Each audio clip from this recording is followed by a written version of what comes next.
little difficult to start with so much between us.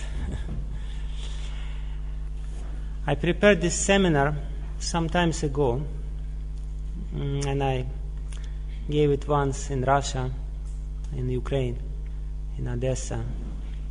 And basically, the topic of this seminar is how the sound liberates the soul. But besides that, there are so many different topics, and I gave this seminar in 1999 when there was a lot of turmoil in at least Russian part of ISKCON, and a lot of different misconceptions about the liberation. Will I be saved or not? So this particular seminar was to prove the points about our salvation.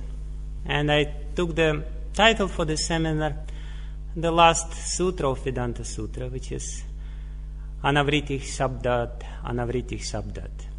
Srila Vyasadeva concludes his work where he explains very logically the whole system of Vedas, the whole philosophy of Vedas, by assuring us Anavritih Shabdat, Anavritih Shabdat, which means there is no return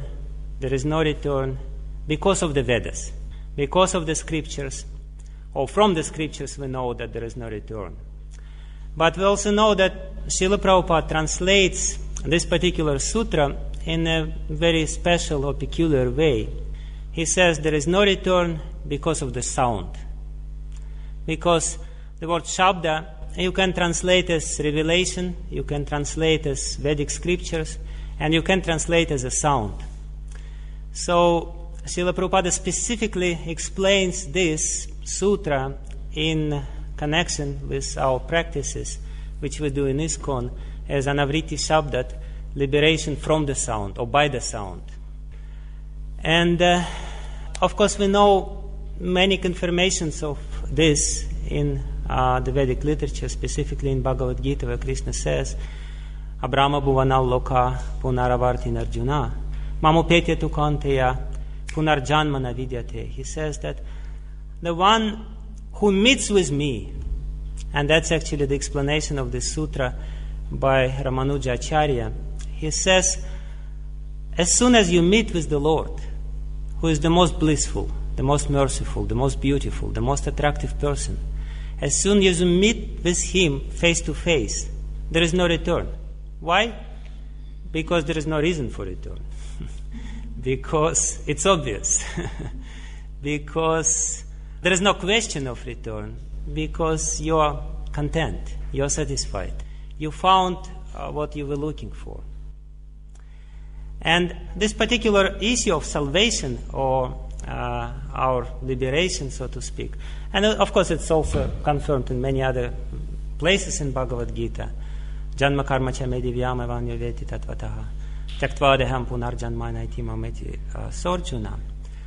But we have to understand also that this topic of salvation, no return, or the topic of liberation, is the main subject matter of all religions.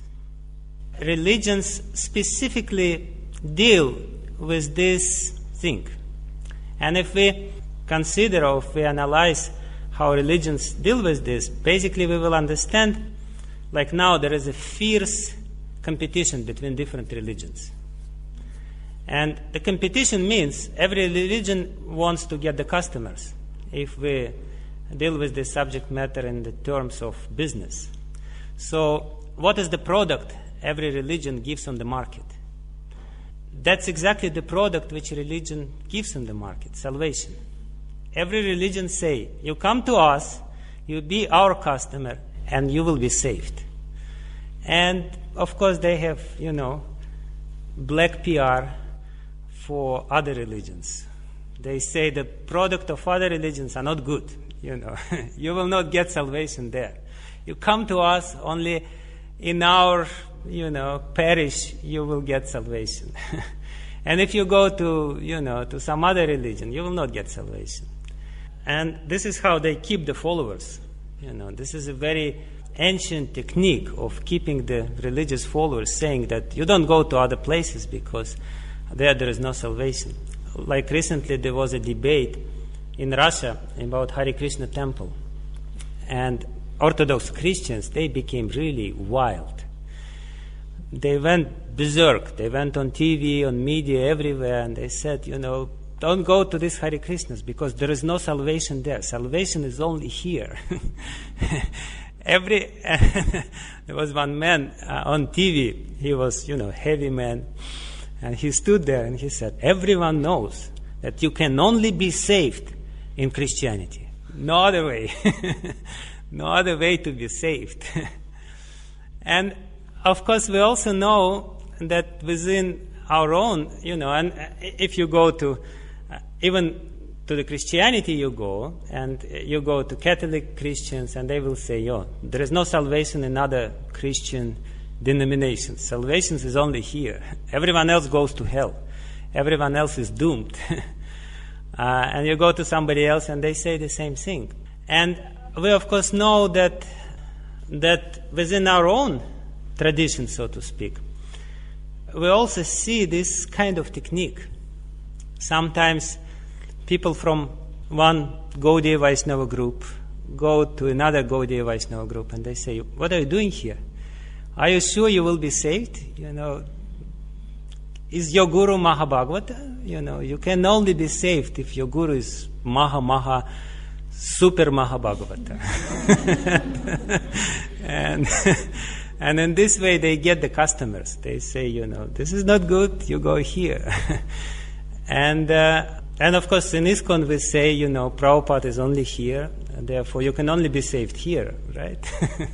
This is how we keep our followers.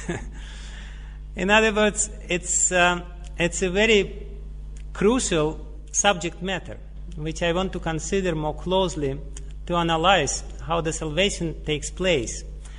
And I will try to take help of some Srimad Bhagavatam verses from the 11th canto of Srimad Bhagavatam, and also some Jiva Goswami's passages from Bhakti Sandarbha, where he describes this particular subject matter. And of course, sometimes even we, being devotees, develop some doubts. Are we saved? In Christianity, everything is simple. You go to a Christian religion and they say, you just believe in Jesus Christ and you're saved. He is already paid off all your karmic debts, all your karmic reactions. All your sins are absolved. He was crucified. He suffered for you. Haribol. You don't have to worry so much. And basically what they say, and we see the same basic psychology in our customers, so to speak, or in members of ISKCON. They say you come to us and you get salvation very easily. By the means of, being a member of this particular group or this particular religion, you're guaranteed to get the salvation. And or you do some particular ritual. You get how it's called, baptized, and by if you're baptized, that's it. It's more or less it. Like once somebody was trying to convert me into the Muslim religion. It was very funny. So they were explaining to me the glories of this Muslim faith and everything, and they were looking. It was a very fanatical people. They had big eyes and shining eyes, and they were looking at me. Trying to pierce my stupid heart with their words, so charged with transcendental knowledge. So I was looking at them rather dull, not so much impressed. So, and they explained to me, I don't remember the arguments. There was no real arguments, There's some trees in Germany grew in a way that it's in Arabic, Allah is God, or something like this, that was crazy statements or something like this. So some Danish lady went through the graveyard at night and she heard some voices, and she became a Muslim after that because that was a proof of Muslim religion, something like this. So at the end, they looked at me and they said, "Are you ready?"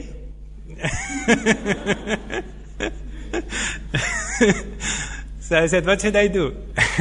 What?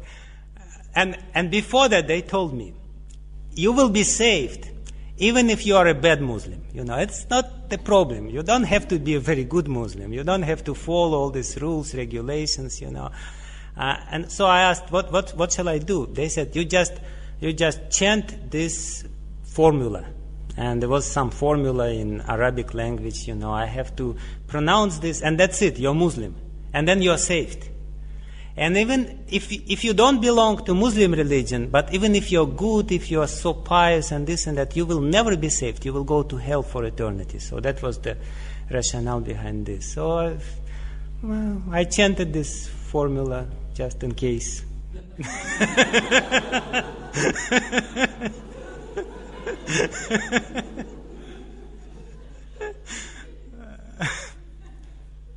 Without being very much convinced. But sometimes we see the same kind of psychology among the devotees. Like, I'm being often asked, what will happen with somebody who has been following the regulative principles, who has been chanting Mahamantra, this and that, but he somehow or other happened not to get initiation. He didn't get initiation. Will he be saved or not? And how he will be saved? Is there any chance for his salvation? And we can see that this psychology is there because people, they after the first initiation and they get the first initiation and they think, now I'm saved. And they feel a little better, but then after a while they again develop some doubts, maybe because I don't have the second initiation. Therefore, there is no progress and there is no real feeling of salvation. And then they get the second initiation. Sometimes they get the third initiation with the hope to be saved. Again, the same underlying principle is there, that you get saved or liberated through some kind of ritual or through some kind of, trick. Some magic trick has to be done for your salvation. And also, of course, this issue about guru, whether my guru is capable of saving me. I'm such a, difficult case to be saved. Whether he has enough strength and power, spiritual power, to give me this elevated state of salvation. And what is going on? How the salvation is taking place, or how the liberation is taking place. So, and sometimes, of course, this is, again, being exploited within ISKCON or within other religions. People say, we hear this again and again and again. Again, this motivating factor of being saved, like, you take part in such and such project.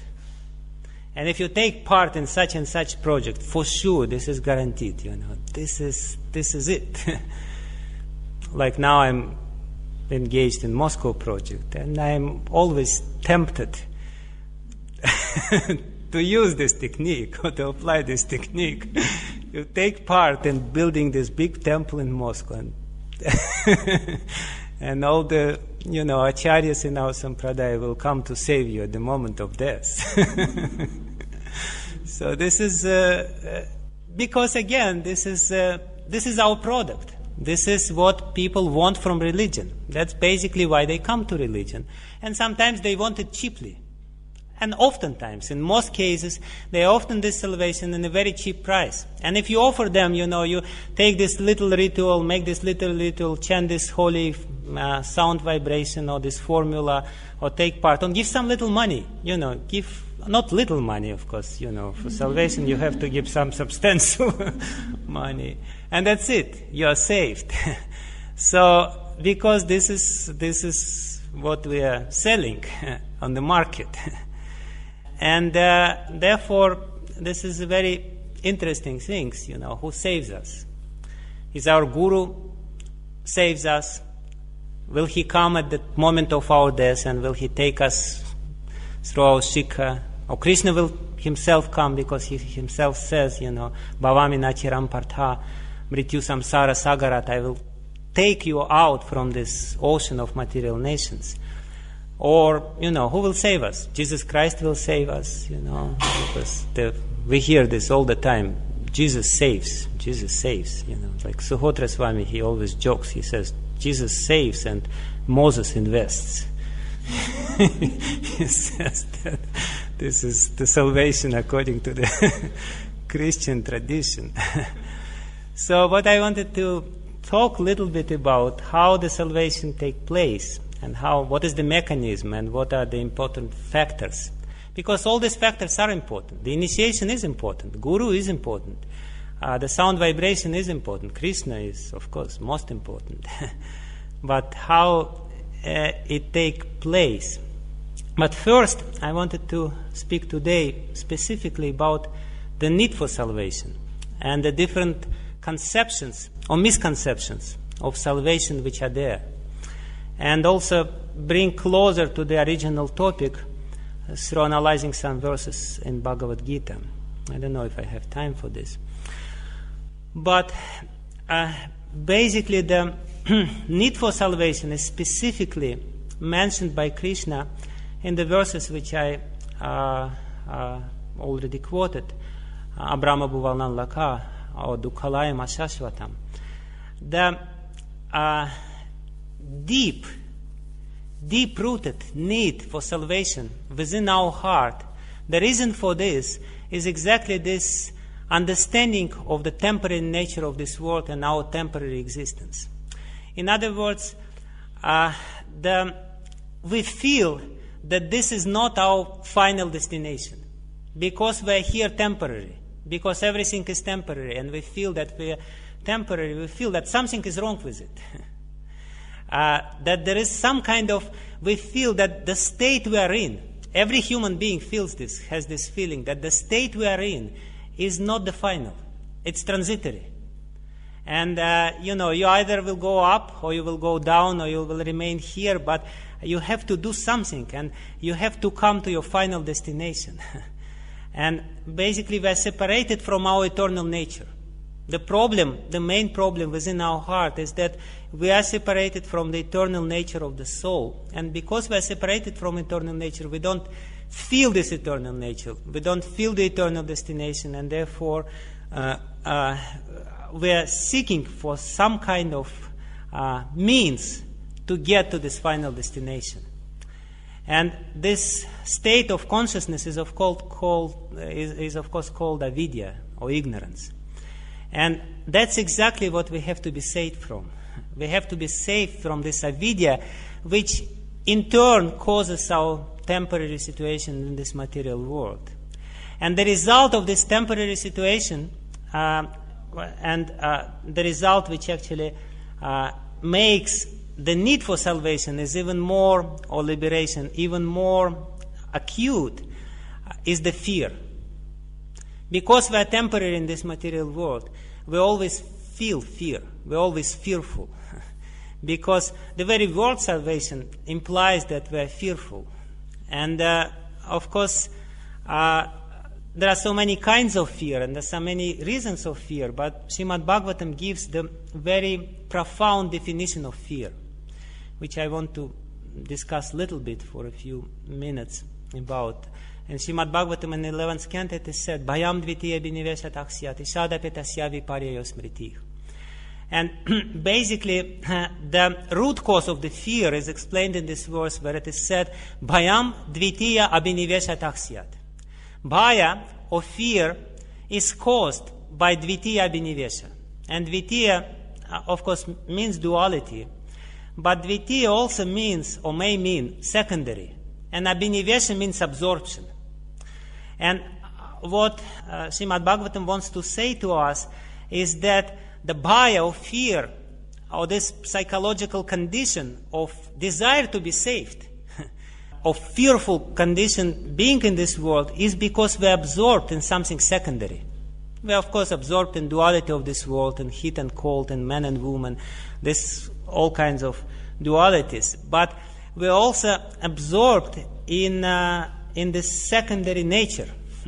And it's interesting that basically Lord Krishna, when he explains the borderline between the demoniac and divine natures, he takes this particular quality of fear as the principle for distinguishing between them.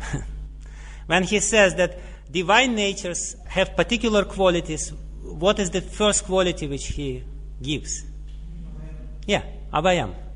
Abhayam Sattva Samsudhir. He said that the first quality which actually signifies that you have divine nature is that lack of fear, is complete absence of fear. You become totally fearless. And on the contrary, if we see the demonic people who develop or who cherish these demonic qualities as kama, lust, krodha, anger, and greed, lobha, they're always fearful. The demonic person, they're most fearful people. They always fear. If we take any dictator or whatever who wants the power in this material world, he's the most fearful person. So this abhayam comes from this absorption in the secondary nature. We forget about our primary cause. We forget about Krishna and we turn away from Krishna. It's amazing to what extent, if we analyze again our psychology, if we analyze it, we will see to what extent we are absorbed in this secondary nature, in the secondary things. We chant Hare Krishna, right? Hare Krishna, Krishna Krishna, Hare Hare, Hare Ram, Ram Ram, Hare Hare. And then the fly flies in front of you. And you forget about Krishna, you're concentrated on the fly. Sometimes it also happens, or the, little mosquito lands on your head and you forget about Krishna and you're chasing this mosquito because you have to retaliate for this Mahaparat which he did to you. So, and that's what in Srimad Bhagavatam it is explained, because it is said there, Bhayam dvitiya biniveshatah syat, as soon as you turn away from the Lord, as soon as you're absorbed in this secondary nature, so to speak, then what happens with you is shatapetasya viparya smritih, your memory or your intelligence, because Krishna makes very profound connection in Bhagavad Gita between the intelligence and memory. He says when your memory is perverted or blurry, when your memory is not clear, then you lose your intelligence. And it is said viparya smritih, your memory or your intelligence becomes perverted because you turned away from the Lord, because you absorbed in this secondary nature, and this secondary nature actually took place or took precedence within your heart. It's more important for you. And if we be honest, if we are honest, we can look within our heart and we can understand that there are so many things which are more important for us than God. So many things, especially if we go to a shopping center, so many things are more important. They totally block our memory of the Supreme Lord, who is the most beautiful and who is the most important. And therefore, viparya smriti, your memory, your intelligence becomes totally perverted. Or as Siddhartha Swami, he very, very interestingly and very actually deeply, he gave very profound explanation to this verse. He said, because of this, you lose the focus. And because you lose the focus, you develop the separate interest. This absorption in the secondary things is actually this separatist mentality, which is again being described in Srimad Bhagavatam as Bedadrishti, or the outlook of the world which is separated from the Lord.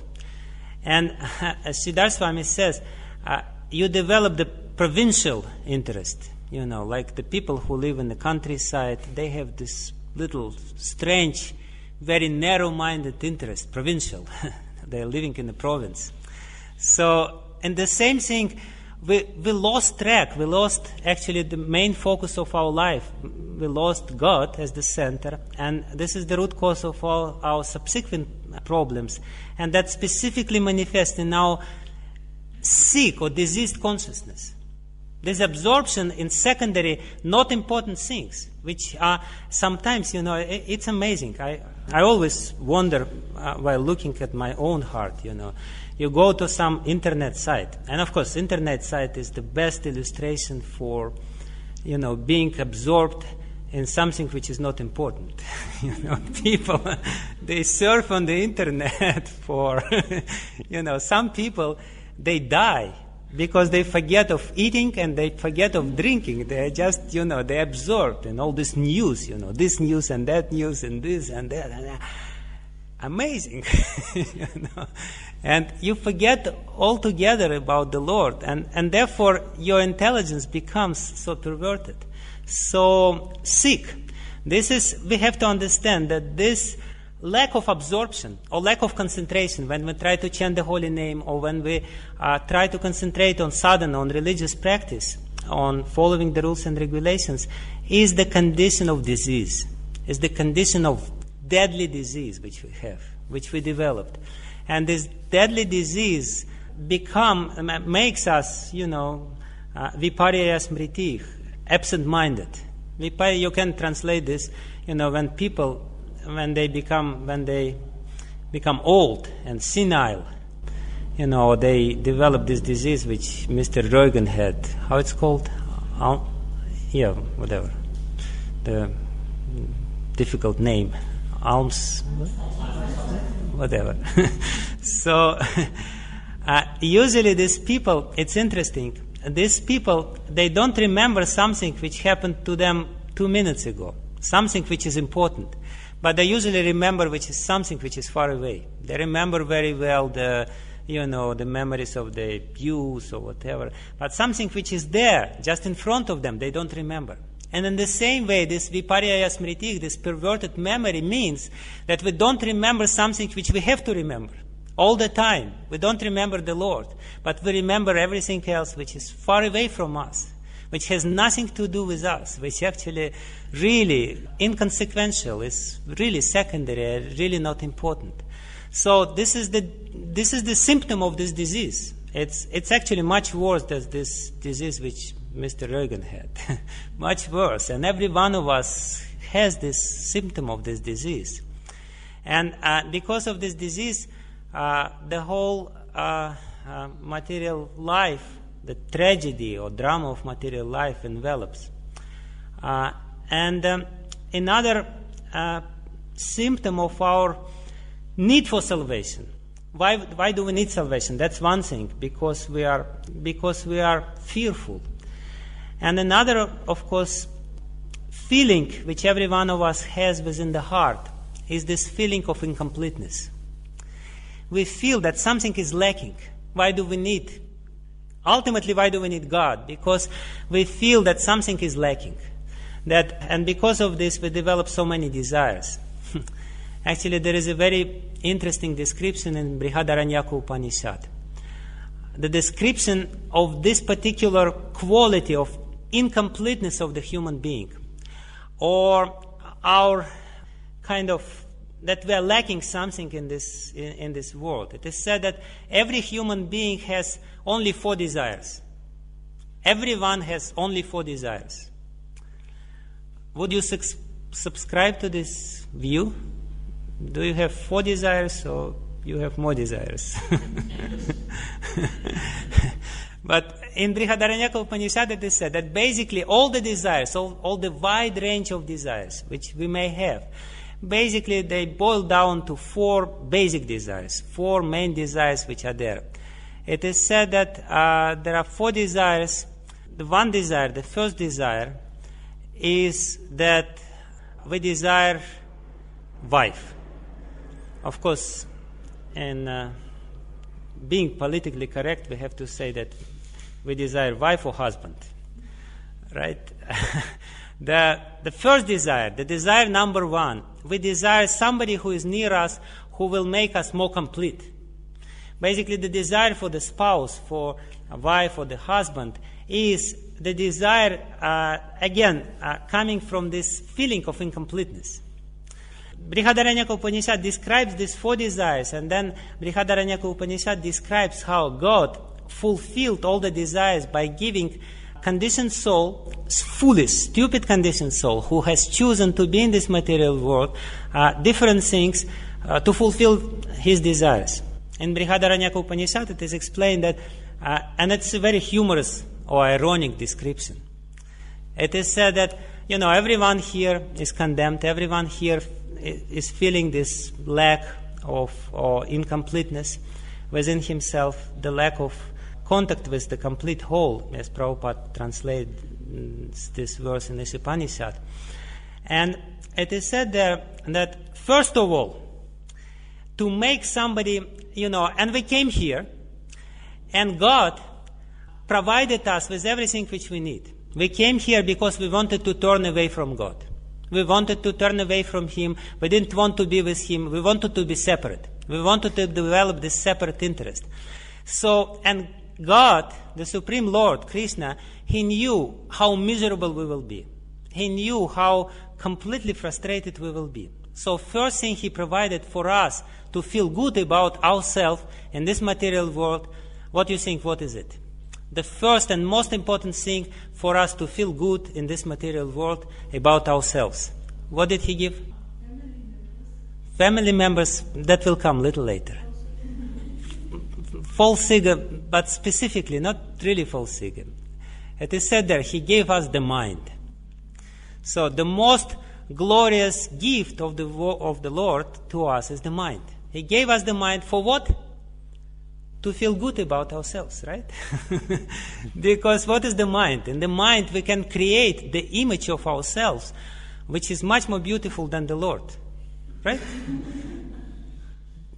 In our mind we can create the image of ourselves to be the center of this universe, isn't it? We are the center of this universe. We don't need God, right? I am the most beautiful, I am the most intelligent, and I am the most charitable, and I am the most pious, and I am the most, and I'm always right? Of course, you are. What else you could be if you are the Lord? If you came here to pretend to be the Lord for this particular purpose. And, we feel good about ourselves. We always feel good about ourselves. Sometimes we feel bad about ourselves. And Sachinandana Swami will come to teach us how to feel bad about ourselves, because this is the first step of Sharanagati. But this is a very difficult science, in fact. But nobody needs to learn how to feel good about ourselves, No matter who you are, you may be the dullest, the most ugly, the most miserable person, you still are so proud about yourself. You're so loving towards yourself. Because in your mind you created a very attractive feature of yourself. And this is the first gift of the Lord because of His compassion. Being compassionate, He didn't want us to be miserable all the time, and He wanted us to be happy, and because He knew that we couldn't be happy without Him, so He gave us the mind. And then, as it is said that the first characteristic desire, still, despite of being so good, we have to have somebody who would appreciate how good we are, right? Because if we are all alone, the happiness is not complete. So the first desire of the human being is to have somebody whom we can always, all the time, 24 hours a day, explain how good we are. Isn't it the purpose of family life? Two people get together to have the audience all the time, which would be forced to hear how nice we are and how right we are, right? This is what the husband tries to prove to the wife, that I'm always right, and this is what the wife tries to prove to the husband, that she's right. So this is another desire, which is again betraying our faulty nature, our incomplete nature in this material world. And therefore in Brihadaranyaka Upanishad it is said, but again we know that despite of this desire to have somebody nearby with whom we can speak, with whom we can associate, whom we can try to prove something, sometimes it doesn't happen. Sometimes, exactly because of this reason, because we are so absorbed in ourselves, people, they get frustrated being with us, or sometimes we don't get the wife and the husband or whatever.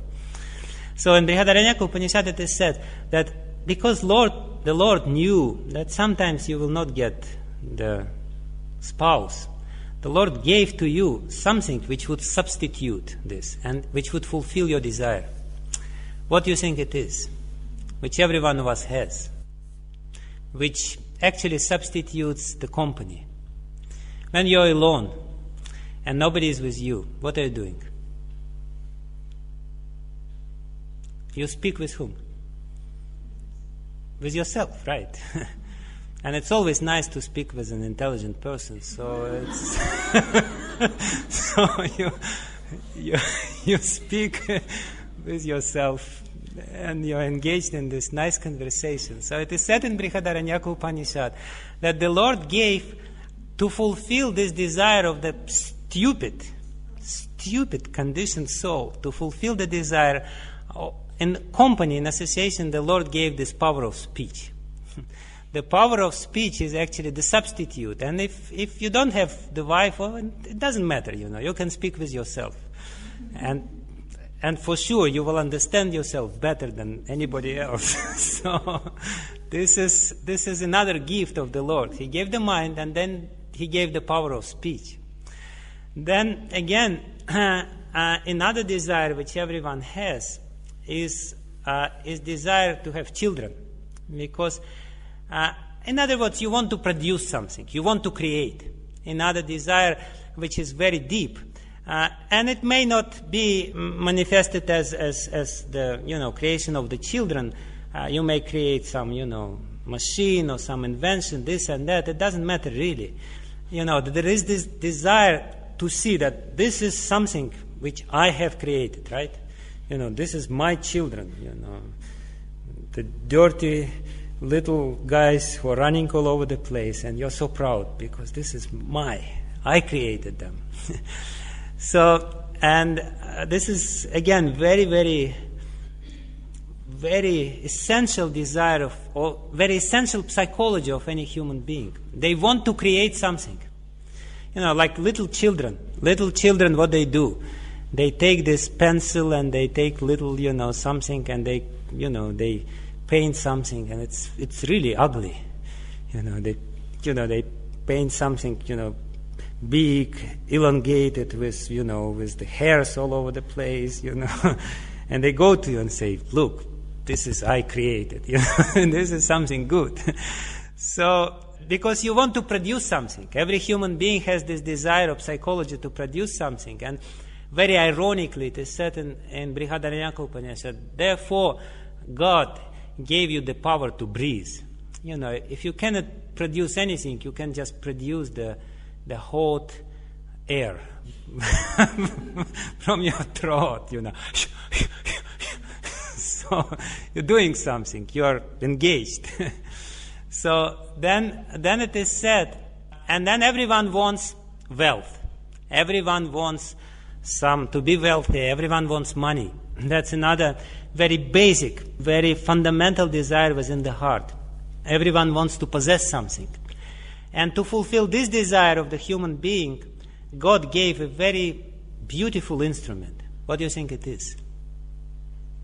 By which we can possess anything in this material world. What is it? Yes, eyes. Exactly. Eyes. Eyes is this brilliant creation of the Lord by which you can just look at this building and you feel like, it's mine, right?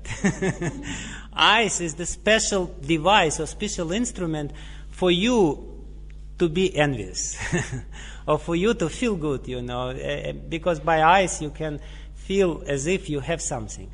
And then finally, there is another desire, which is actually the most important desire. Out of all these desires, besides all these desires, yes, you want to have children, or you want to create something, you want to have the spouse, you want to have wealth, but you also want to ensure your future happiness, your future good life. And for that, to fulfill this desire of the human being, God gave something very important to us. What is it? Not really. By which you can get this understanding or get this, ensure yourself that you will get the good future. Shrotriyam. Your ears.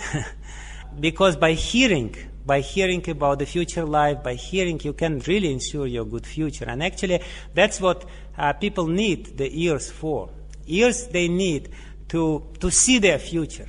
And this may be the perspective of the religious life, or this may be the perspective of any other, promises which they gave. Like the politicians, they play with this desire for people to have the future, the bright future.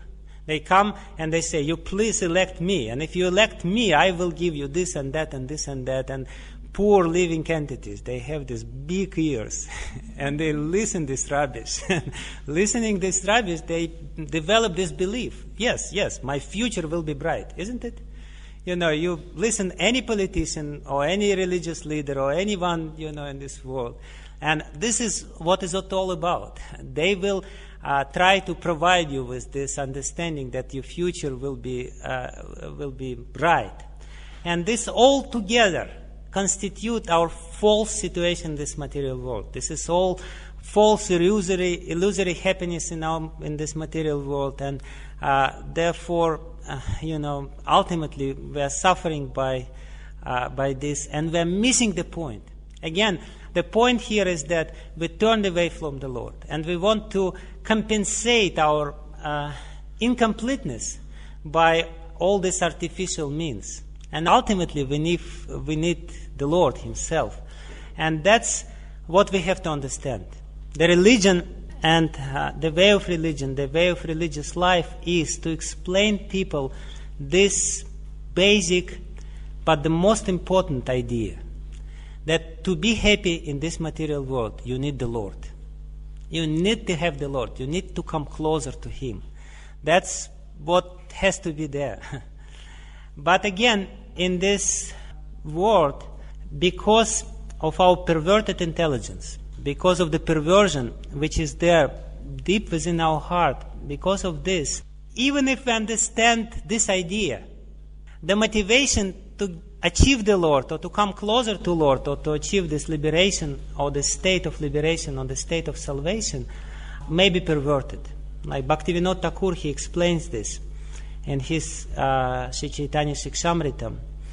He says that people who are trying to engage, and please listen very carefully, because this is very important. This has very important role in our life. Because those people who are intelligent, those people who have more or less not so perverted intelligence, they sooner or later they understand, I need God. I have to practice some religion. I have to come to religion. I have to do some religious practices. But because the perversion is still there, when they come to any religion, they may apply this perverted intelligence towards the religion. And that's exactly the reason why so many perverted religions are there in this material world. So it's not enough even to come to a good religion, because we may come to a good religion with bad intentions, with bad perversions. And it's not really, of course, the particular religions, and Bhaktivinoda Thakur mentions them, they are creations of this perverted intentions or perverted desires of the human being. But we may be in the right place, in the right religion, but still we can miss the point. And this vision of the goal, the proper vision of the goal, is extremely essential.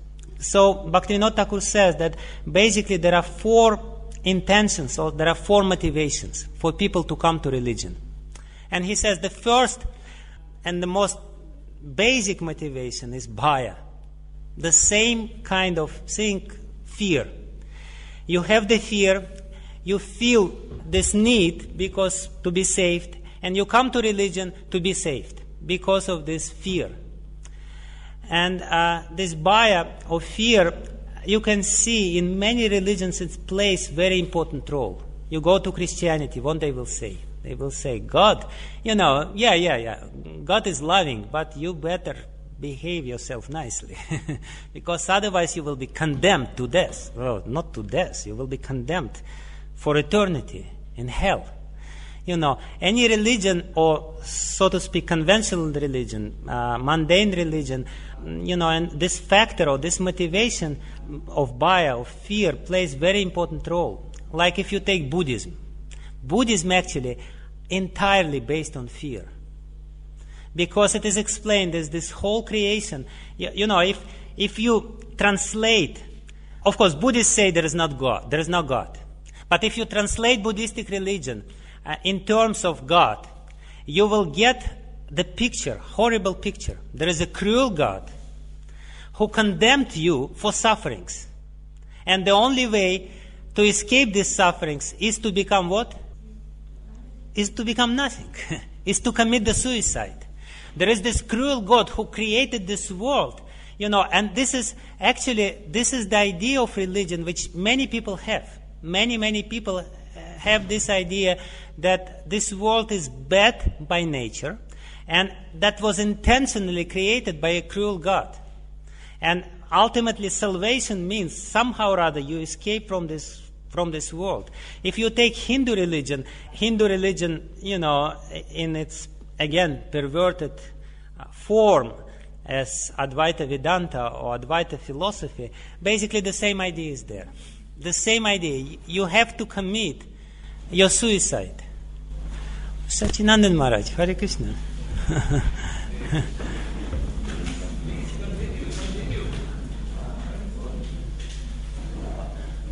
How can I continue in your presence? When you are supposed to start your seminar? I heard soon. Do you know the exact? Now? Oh, 10:50. 5 minutes ago. Oh, really? Oh, I didn't know because I heard. Oh, okay, so I'm already 10 minutes late. No, I'm talking about salvation and there is no... Okay, so we have to stop now. I'm really sorry. I saw that it was later. I didn't do intentionally. Okay. Thank you very much. We will continue tomorrow.